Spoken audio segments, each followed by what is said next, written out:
Hello guys, today we will learn how to write a application for leave for 1 days, 2 days, 3 days, 4 days और other days. मतलब आज की इस video में हम लोग सीखेंगे कि हम लोग कैसे एप्लीकेशन लिख सकते हैं लीव पर। तो आज की इस वीडियो में हमारे बने रहिएगा ताकि आप अच्छे से समझ सकें कि हम कैसे एप्लीकेशन फॉर लीव लिख सकते हैं। तो यदि आप हमारे वीडियो से नए जुड़े हैं चैनल से तो जल्दी से इस वीडियो को लाइक करके सब्सक्राइब कर लीजिए, क्योंकि हमें वीडियो बनाने में इतना मेहनत लगा है। यदि आप ट्यूशन स्कूल जाओगे तो उसमें फ़ीस लगता है और हम फीस लिए बिना आपको पढ़ाते हैं, इसलिए हम बदले में एक लाइक और सब्सक्राइब इसीलिए मांगते हैं।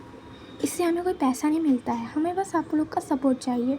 यदि हमें वही नहीं मिलेगा जिसके लिए हम वीडियो बनाते हैं तो हम वीडियो ही नहीं बनाएंगे और इससे आपकी पढ़ाई छूटेगी। इसलिए आप इस चैनल को लाइक करके सब्सक्राइब कर लीजिए। तो चलिए सीखते हैं कि हम कैसे लिखें। तो सबसे पहले आपको अपनी कॉपी में लिखना है टू। अच्छी राइटिंग में टू लिख लीजिएगा, ठीक है। उसके बाद आप लोगों को उसके नीचे लिखना है द। आप लोग अपने प्रिंसिपल पे कैसे एप्लीकेशन लिखें, आप लोगों को एप्लीकेशन लिखना आज हम ऐसे सिखाएंगे कि आप लोग कभी ज़िंदगी में भूल नहीं पाएंगे, हमेशा लिख लेंगे। गाइस, यदि अभी तक आप लोगों ने हमारे चैनल को सब्सक्राइब नहीं किया है तो कर दीजिए, ठीक है। देखिए, हमने टू द प्रिंसिपल इसे अच्छी सी राइटिंग में लिख लिया। अब हम यहाँ पे इसके नीचे जस्ट हम अपना स्कूल का नाम लिखेंगे। जैसे मान लीजिए आपके स्कूल का नाम है MK कॉन्वेंट स्कूल, ठीक है। तो आप यहाँ पे ऐसे लिख सकते हैं। देखिए, ध्यान से समझिएगा, क्योंकि यदि आप लोग नहीं समझ पाएंगे तो फिर नहीं देख पाएंगे। नहीं, एक बार नहीं समझेंगे तो हज़ारों बार आप इस वीडियो को देखिएगा ताकि आप समझ सकें। तो मान लीजिए हमारे स्कूल का नाम MK कॉन्वेंट स्कूल है, तो हम यहाँ पे MK कॉन्वेंट स्कूल डाल लेंगे, ठीक है। इतना डालने के बाद अब हमको इस लाइन में क्या लिखना है, चलिए समझते हैं। इतना लिख लेने के बाद हम लोग कौन से डिस्ट्रिक्ट में रहते हैं, कौन से स्टेट में रहते हैं, वही लिखना है। तो मान लीजिए आप लोग डिस्ट्रिक्ट देवरिया में रहते हैं तो आप लोगों को देवरिया से डाल के ऐसे कमा करके यूपी उत्तर प्रदेश, मान लीजिए आप स्टेट उत्तर प्रदेश में रहते हो तो ऐसे कमा करके ब्रैकेट में यूपी लिख लेना, ठीक है। इतना लिख लेने के बाद अब हम यहाँ पे सब्जेक्ट लिखेंगे, ठीक है। चलिए लिखते हैं। आज की इस वीडियो में आप लोग बहुत अच्छे तरीके से सीखेंगे, तो जुड़े रहिएगा हमारे वीडियो से। तो इधर हम लोगों ने ये सब्जेक्ट लिख लिया, ठीक है। ऐसे आप लोग लिख लीजिए अच्छी राइटिंग में।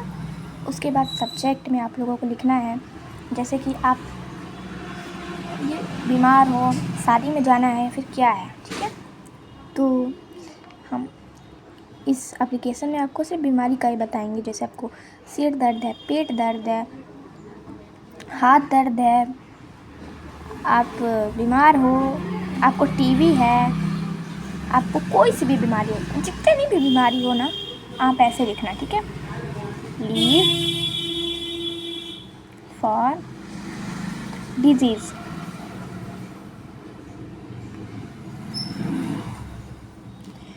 यदि आप ऐसे लिखोगे तो डिजीज़ में हर एक बीमारी आ जाएगा, जैसे सिर दर्द, हाथ दर्द, पेट दर्द, पैर दर्द, सीना दर्द। मतलब आपको जितनी भी बीमारी है ना, टाइफाइड, टीबी, बुखार, मतलब जितनी भी बीमारियां हैं, सारी बीमारियां डिजीज़ में आ जाएंगी। अब मान लीजिए आपको फीवर है तो आप ऐसे ब्रैकेट में करके फीवर लिख लीजिएगा, ठीक है। और यदि आपका सर दर्द है तो आप ऐसे ब्रैकेट में करके ऐसे हेडेक लिख सकते हैं, ठीक है। अब उसके बाद आइए समझते हैं कि अब क्या लिखेंगे। इतना आप लोगों को समझ में आ गया। चलिए फिर से समझा देती हूँ इतना तक। पहले आप लोगों को ऐसे एप्लीकेशन फॉर लीव डाल लेना है, ठीक है। उसके बाद आप लोगों को to the principal MK convent school, फिर आप लोगों का डिस्ट्रिक्ट और स्टेट डाल लेना है। उसके बाद सब्जेक्ट लिख लेना है लीव फॉर डिजीज़।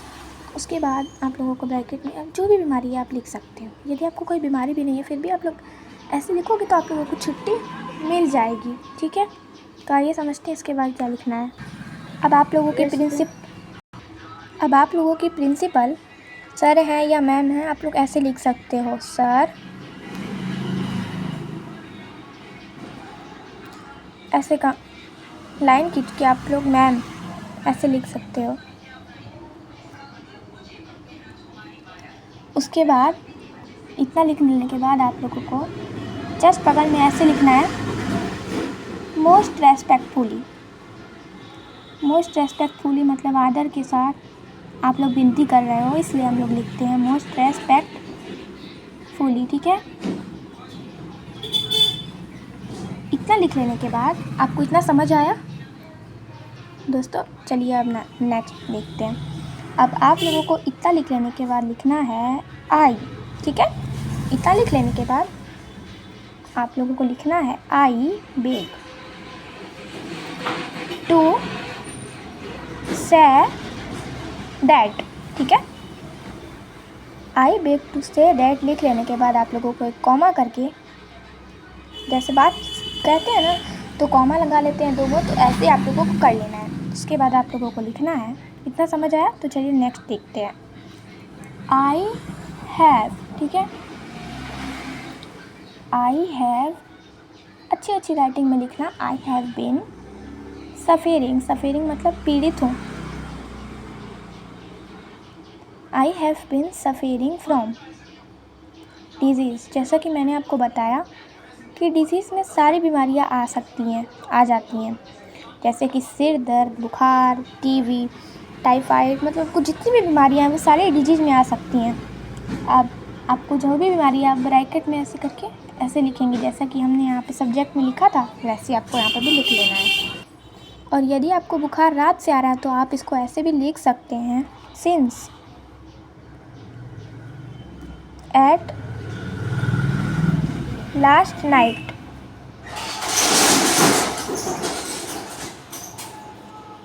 ठीक है।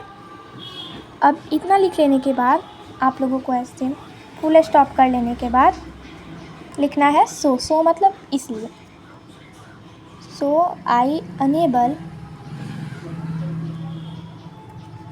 To come to school. इसका मतलब होता है इसलिए मैं स्कूल आने में असमर्थ हूँ, ठीक है। अब उसके बाद आप लोगों को छुट्टियाँ मांगनी है, इसलिए इसके बाद आप लोग लिखेंगे काइंडली ग्रांट मी। कृपया मुझे प्रदान करें, काइंडली ग्रांट मी, कमा करके आप लोग लिखेंगे लीव एट लीस्ट फॉर। अब इधर आप लोगों को उतना डेज लिख लेना जितने दिन की आपको छुट्टी चाहिए। तो मान लीजिए हम लोग को 2 डेज़ की छुट्टी चाहिए तो हम लोग ऐसे लिखेंगे। अब मान लीजिए आप लोगों को 1 डेज़ की छुट्टी चाहिए तो आप लोग ऐसे लिख सकते हैं, kindly grant me leave for only 1 day, ऐसे लिखेंगे। और यदि 2 डेज़ की छुट्टी चाहिए तो लीव एट लीस्ट लिखेंगे, ठीक है। Leave at least for 2 days, ठीक है। इतना लिख लेने के बाद और यदि आप लोगों को 3 दिन की छुट्टी चाहिए तो आप लोग लिखेंगे फॉर 3 डेज़, 4 दिन की चाहिए तो फॉर 4 डेज़, और 5 दिन की चाहिए तो फॉर 5 डेज़, ऐसे ही करेंगे आप लोग। उसके बाद लिख लेना है फ्रॉम। इतना लिख लेने के बाद आपको लिखना है फ्रॉम।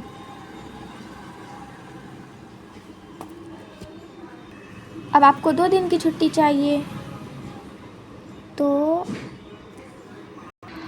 इतना लिख लेने के बाद आप लोगों को जितने डेट से चाहिए उतना डेट डाल के 2 लिख के ऐसे लिख लेंगे। अब जैसे मान लीजिए आपको आज से लेके कल तक की छुट्टी चाहिए तो आज का डेट और कल का डेट लिखेंगे।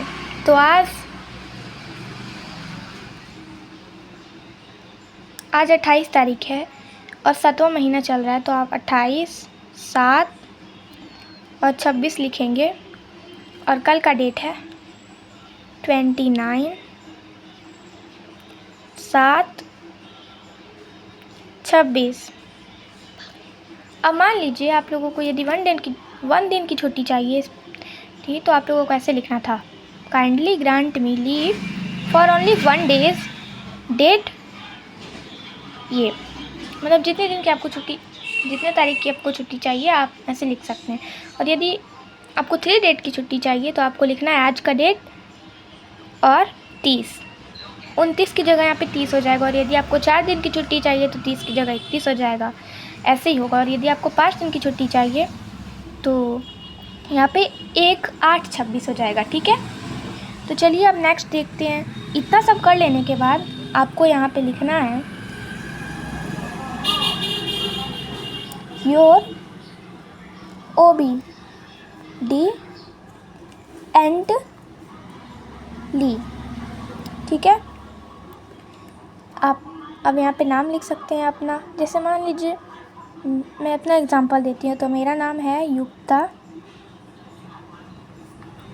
श्रीवास्तव, तो मैंने अपना नाम यहाँ पे